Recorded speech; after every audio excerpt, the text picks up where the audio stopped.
不敢勇敢的去买，为什么呢？因为盘面混乱，秃鹰飞，到处飞行，一个麻袋的利空，很多股票呢，涨了，大家觉得这个很酸葡萄，这铁定有问题，跌了，那又叫做一定有问题，那这样子，那谁敢买股票？整个市场大家天天就是秃鹰飞来飞去了，那我们就没办法了，所以我只能这么说，台股以目前的成交量271亿。这个实在是很辛苦了，这个我们挡不住啊，因为这个是全台湾的状况，因为一个正所税，在这个外行的不了解真正市场实务经验的这种政策把它推下来，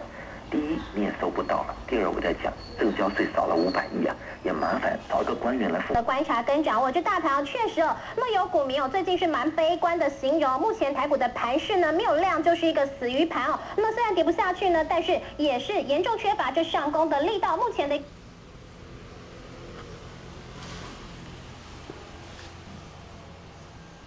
3个百分点，13.85块的一个最新价位是已经创到了3年来的一个新低了。不过 NB 股当中呢，今天早盘呢原本也是相当弱势的人保，在刚刚人保的跌幅呢。